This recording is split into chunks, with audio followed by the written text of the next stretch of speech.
दोस्तों, अयोध्या में एक बड़ा चमत्कार फिर से सामने आया है, जब गिद्ध और जटायु के साथ साथ बंदरों ने भी किया राम जी का स्वागत। दोस्तों, 22 जनवरी को अयोध्या के अलावा पूरे देश में मचेगी खलबली, जब पीएम मोदी व योगी के साथ राम का स्वागत करते दिखेंगे बजरंग। आखिर अयोध्या में कहां से पहुंच रहे हैं सैकड़ों की तादाद में भालू और बंदर कहां से आ रहे हैं? इतने बंदर क्या राम जी के दर्शन के लिए आ रहे हैं या फिर कुछ और ही मसला है?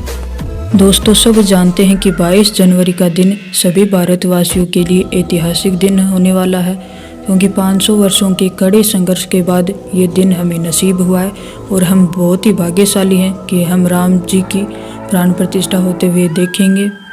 क्योंकि हमें पता है कि 22 जनवरी को रामलला तंबुओं से निकलकर फिर से महलों में आने वाले हैं और इसी खास दिन पर पीएम मोदी मंदिर का उद्घाटन करेंगे।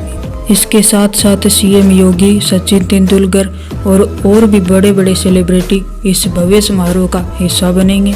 इसके अलावा विदेशों से भी बहुत बड़ी बड़ी हस्तियां रामलला की प्राण प्रतिष्ठा देखने के लिए आने वाली हैं, तो ये हम सभी के लिए सौभाग्य की बात है।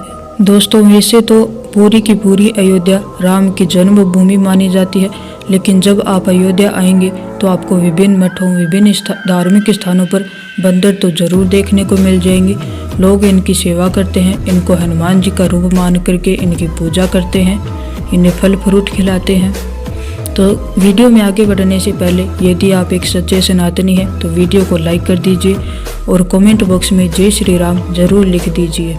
लेकिन दोस्तों, इसी बीच बहुत सारे बंदरों का झुंड राम मंदिर में आना किसी आश्चर्य या चमत्कार से कम नहीं है। सब लोग इसे देख कर के हैरान हैं। सूत्रों के माने तो अभी हाल में राम मंदिर में बहुत सारे बंदरों के एक झुंड को देखा गया है। अब आप इसे चमत्कार कहिए या फिर कोई संयोग कहिए। हो सकता है कि रामलला की प्राण प्रतिष्ठा के भव्य समारोह के लिए बजरंग बली स्वयं आए हों दर्शन देने के लिए। तो आज हम इस चमत्कार की पूरी सच्चाई इस वीडियो में जानेंगे। साथ ही हम अयोध्या के नवनिर्मित राम मंदिर के बारे में भी कुछ दिलचस्प बातें जानेंगे, तो आप वीडियो में बने रहिएगा। दोस्तों, वैसे तो कलयुग में हनुमान जी को राजा माना जाता है और बंदरों को हनुमान जी का ही रूप माना जाता है। दोस्तों, अयोध्या में काफ़ी प्राचीन समय से यह रीत चलाई गई है कि कोई भी भूखा नहीं सोना चाहिए, इसलिए जगह जगह भंडारे चलाए जाते हैं और यहाँ वानरों को तो हनुमान जी का रूप माना जाता है, तो उनकी भी पूजा सेवा की जाती है। दोस्तों, यहाँ पर बंदरों के भोजन की काफ़ी व्यवस्था की जाती है। यहाँ पर जगह जगह आपको बंदरों की वारदात मिल जाएगी। 22 जनवरी को होने वाली रामलला की प्राण प्रतिष्ठा में 5 लोगों की मुख्य भागीदारी रहेगी। बता दें कि पीएम मोदी, मुख्यमंत्री अमित शाह, सीएम योगी और आनंद पटेल तथा धार्मिक मान्यताओं का पोषण करने वाले विभिन्न गुरु भी इस भव्य समारोह में शामिल होंगे। रामलला के आने की खुशी पूरे भारत में दिखाई दे रही है। जगह जगह सवारी निकाली जा रही है, भजन कीर्तन हो रहे हैं, लोग अयोध्या आकर के मंदिर के दर्शन कर रहे हैं। दोस्तों, सबसे पहले राम मंदिर के परिसर में काफ़ी सारे गिद्धों को देखा गया, जिन्हें जटायु का रूप माना जाता है।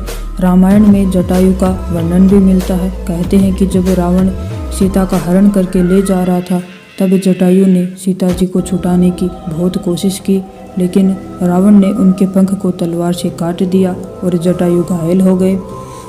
तो अब जब रामलला अपने महलों में आ रहे हैं तो जटायु भी अपनी भागीदारी को सुनिश्चित कर रहे हैं।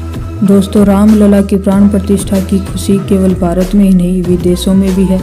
विदेशी लोग भी अब अयोध्या के मंदिर को देखने के लिए काफ़ी भारी संख्या में आ रहे हैं। कहने का अर्थ राम का चाहने वालों की कमी नहीं है। दोस्तों, बहुत से लोग रेल, बस, हवाई जहाज़ के माध्यम से अयोध्या पहुंच रहे हैं और राम मंदिर के दर्शन कर रहे हैं। और रात में अयोध्या का नज़ारा इतना सुंदर होता है कि अगर कोई देखे तो देखता ही रह जाए। इस भव्य समारोह की तैयारियां जोरों शोरों से चल रही हैं। मंदिर निर्माण कार्य भी अब तेजी से हो रहा है। मजदूर हैं वो दिन रात लगा रहे हैं, वो वहीं पर रात में तंबुओं में सोते हैं।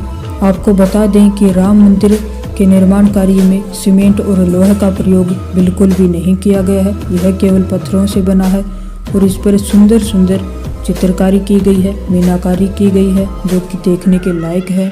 बहुत से लोग प्राण प्रतिष्ठा से पहले राम मंदिर को देखने के लिए आ रहे हैं, तो कुछ लोग 22 जनवरी को आने की प्लानिंग बना रहे हैं। दोस्तों, इस भव्य समारोह के लिए जगह जगह निमंत्रण पत्र बांटे जा रहे हैं, जगह जगह पर अक्षत दिए जा रहे हैं। सभी अपने शहरों में जो राम मंदिर है उसको सजा रहे हैं, जगह जगह लाइटें लगाई जा रही हैं और अयोध्या को तो दुल्हन की तरह सजाया जा रहा है। कुछ लोगों को तो रामलला के आने की इतनी खुशी है कि वो अभी से पैदल यात्रा शुरू कर रहे हैं। बहुत से लोग पैदल यात्रा के माध्यम से भी अयोध्या पहुंच रहे हैं। दोस्तों, बता दें कि यदि आप अयोध्या घूमने के लिए आते हैं तो आपको यहाँ पर किसी भी तरह की कोई भी समस्या नहीं होगी।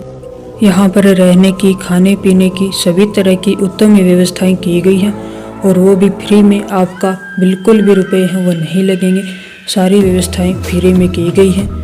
तो आपकी क्या प्लानिंग है अयोध्या में आने की, वो हमें कमेंट बॉक्स में ज़रूर बताएं। अयोध्या में विभिन्न राज्यों से आने वाले श्रद्धालुओं के लिए कई तरह की बसें भी चलाई गई हैं और अयोध्या में विभिन्न तरह की धर्मशालाएं और रहन सहन की, रैन बसेरे की जो है व्यवस्था की गई है। और आपको बता दें कि राम मंदिर को महकाने के लिए 108 फीट लंबी अगरबत्ती तैयार की गई है जो कि जला दी गई है और यहाँ पर 1008 यज्ञ भी होंगे। अयोध्या की ट्रस्ट ने रामलला की प्राण प्रतिष्ठा के भव्य समारोह के लिए बड़े बड़े उद्योगपतियों, क्रिकेटरों, नेताओं और करोड़पतियों को भी निमंत्रित किया गया है। इनके लिए 3000 कमरों की व्यवस्था की गई है। इसमें 50 देशों के प्रतिनिधित्व, गौतम अडानी, बड़े बड़े क्रिकेटर, बागेश्वर बाबा, धीरेन्द्र कृष्ण शास्त्री, जया किशोरी, इस तरह के बड़े बड़े धार्मिक नेता और कथावाचक भी इसमें शामिल होंगे और सभी के ठहरने की उत्तम व्यवस्था की गई है। भोजन की भी काफ़ी उत्तम व्यवस्था की गई है। आप सभी है तो जानते होंगे कि हनुमान जी राम जी के परम भक्त थे। हनुमान जी सदैव राम नाम का जाप करते रहते थे। हनुमान जी कोई भी काम करने से पहले राम जी का नाम अवश्य ही लेते थे और उन्हें उसी राम नाम से शक्ति मिलती थी। उनकी भक्ति से प्रसन्न होकर राम जी ने उन्हें सृष्टि के अंत तक जीवित रहने का वरदान दिया था, अर्थात वे चिरंजीवी हैं, यानी कि आज भी हनुमान जी सशरीर जीवित हैं। राम सेतु बनाने में गिलहरी, पशु पक्षी और बंदरों ने, भालुओं ने राम जी की मदद की थी, या फिर ऐसा भी कहा जा सकता है कि इन पशु पक्षियों, बंदर, भालुओं के बिना राम सेतु का बनना असंभव था। दोस्तों, अभी हाल ही में अयोध्या के राम मंदिर में गिद्धों का झुंड भी देखा गया है। बताया जाता है कि पहले इन गिद्धों को खेतों में इनके झुंड को देखा जाता था, लेकिन अभी इनकी जातियां हैं वो निरंतर विलुप्त हो रही हैं। तो फिर एक बार फिर से आध्यात्मिक नगरी अयोध्या में इतने सारे गिद्ध एक साथ कहां से आ गए? क्या ये राम जी का कोई चमत्कार है या फिर कुछ और है? क्या आप भी अयोध्या जाना चाहते हैं? आपकी क्या राय है अयोध्या जाने के बारे में? कमेंट बॉक्स में ज़रूर बताइए।